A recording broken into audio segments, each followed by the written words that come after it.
शिवसेना आमदार अपात्रता प्रकरणी विधानसभा अध्यक्ष 10 जानेवारीला निकाल देणार आहेत। गेली 1.5 वर्ष महाराष्ट्राचं राजकारण ज्या प्रश्नाभोवती फिरत आहे त्याचं उत्तर या निकालातून स्पष्ट होणार आहे। मुख्यमंत्री एकनाथ शिंदे यांच्या गटातील 16 की ठाकरे गटाचे 14 आमदार अपात्र ठरणार याचा निकाल उद्या दिला जाईल। वारंवार उल्लेख केला जाणाऱ्या बहुमताच्या दृष्टीने उद्या निकाल लागेल का अशी देखील चर्चा सुरू आहे। याविषयी आपण सविस्तर जाणून घेऊयात। आमदार अपात्रता प्रकरणाचा निकाल उद्या स्पष्ट होईल, त्याआधीच शिंदे गटातील आमदारांकडून आपल्या बाजूने निकाल लागणार अशी विधानं केली जात आहेत। आमदारांची ही विधानं सुरू असतानाच मुख्यमंत्र्यांनी देखील निकालाबाबत सकारात्मकता दर्शवली आहे। लोकशाहीमध्ये बहुमताला महत्त्व आहे हा मुद्दा त्यांनी पुन्हा एकदा अधोरेखित केला आहे। पत्र प्रकरणाचा उद्या निकाल आहे। विधानसभा अध्यक्षांनी सुद्धा 2 दिवसापूर्वी तुमची भेट घेतलेली होती। एकत्रच काय नाही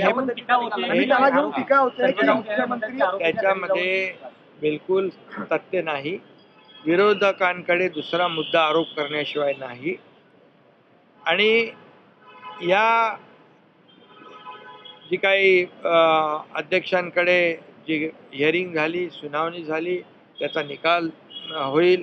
पण मी आपल्याला एवढं सांगतो, लोकशाहीमध्ये बहुमताला महत्त्व आहे आणि बहुमत आज आपण पाहताय की पहिल्या दिवसापासून बहुमत आमच्याकडे आहे।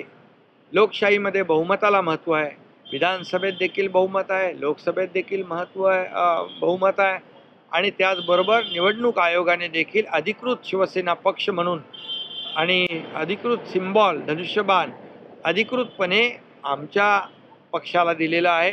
त्यामुळे मला वाटतं मेरिटप्रमाणे जो निकाल मेरिटप्रमाणे मिळाला पाहिजे आणि बहुमताला या लोकशाहीमध्ये महत्त्व आहे।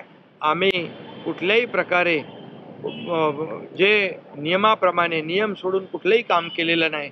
नियमाने हे सरकार स्थापन झालेलं आहे, घटनेने दिलेल्या अधिकाराप्रमाणे हे सरकार स्थापन झालेलं आहे आणि त्यामुळे बहुमत लक्षात घेऊनच निवडणूक आयोगाने, मी पुन्हा एकदा सांगतो की आम्हाला पक्ष म्हणून शिवसेना आणि धनुष्यबाण रेकग्नाइज त्यांनी केलेला आहे आणि मला वाटतं, मला खात्री आहे, अपेक्षा आहे की मेरिटप्रमाणे निकाल लागायला पाहिजे। एकीकडे शिंदे गटातील आमदारांची ही विधानं तर दुसरीकडे निकालाच्या काही दिवस आधीच मुख्यमंत्री एकनाथ शिंदे आणि विधानसभा अध्यक्ष राहुल नार्वेकर यांची गुप्त बैठक झाल्याची माहिती समोर आली होती।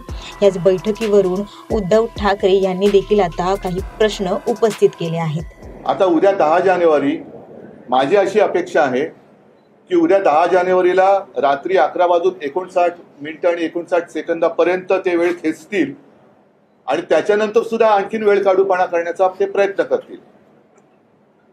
हे सगळं जरी अपेक्षित असलं तरीही एक गंभीर गोष्ट आम्ही सर्वोच्च न्यायालयात नमूद केलेलीच आहे, ती आज आपल्या माध्यमातून मी जनतेच्या न्यायालयात नमूद करू इच्छितो।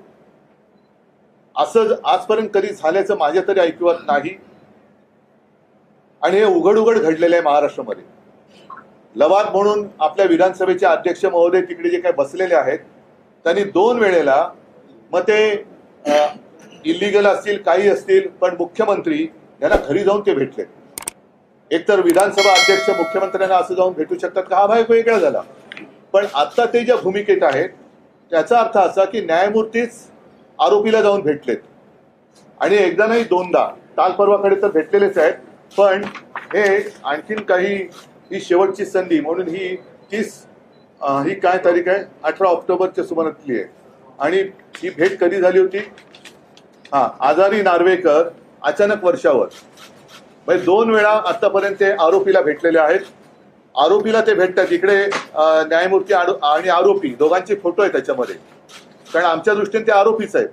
आम्ही त्यांच्यावरती अपात्रतेचा गुन्हा किंवा खटला दाखल केलेला आहे आणि त्याच्याबद्दल आम्हाला न्यायाची अपेक्षा आहे। आता हे जर न्यायमूर्ती आरोपीला घरी जाऊन भेटत असतील तर यांच्याकडनं उद्या आम्ही कोणत्या निकालाची आणि कसल्या न्यायाची अपेक्षा करावी हा एक महत्त्वाचा प्रश्न आहे। निकालाचा दिवस जवळ आलेला असतानाच महाराष्ट्रात मोठा राजकीय भूकंप होऊ शकतो असंही म्हटलं जात आहे। त्यावर खासदार संजय राऊत यांनी सूचक प्रतिक्रिया दिली होती। ते स्वतःपासून बोलतात सर्व पक्षामध्ये। विधानसभेचे अध्यक्ष राहुल नार्वेकर अचानक आजारी पडले, हा सुद्धा भूकंप आहे। आज निकालाचा दिवस आहे उद्या, बरोबर ना। 10 तारीख हा निकालाचा दिवस होता आणि ते आजारी पडले. ही भूकंपाची सुरुवात आहे. या सर्व घडामोडी दरम्यान ज्येष्ठ विधिज्ञ उज्ज्वल निकम यांनी निकालाबाबत काय प्रतिक्रिया दिली आहे पाहूयात. 16 आमदारांना अपात्रतेची नोटीस दिली होती. ती 10व्या परिशिष्टानुसार वैध किंवा अवैध आहे या संदर्भात विधानसभेचे अध्यक्ष भाष्य करू शकतात. त्या संदर्भातील निर्णय अगोदर लागण्याची शक्यता आहे. ज्या नोटिशीद्वारे 16 आमदारांना अपात्रतेची नोटीस दिली होती त्या नोटिशीतील मजकूर 10व्या परिशिष्टानुसार ग्राह्य धरता येतो का हे अगोदर तपासलं जाईल. त्यानंतर त्यावर निर्णय घेतला जाईल. दरम्यान शिवसेनेत 2 गट पडल्यानंतर अनेकदा बहुमताचा उल्लेख करण्यात आला आहे. हीच बाब निवडणूक आयोग आणि सर्वोच्च न्यायालयातील सत्ता संघर्षाच्या सुनावणी दरम्यान देखील पाहायला मिळाली होती. साहजिकच मुख्यमंत्री एकनाथ शिंदे यांच्याकडे आमदारांच्या समर्थनाचा आकडा आहे.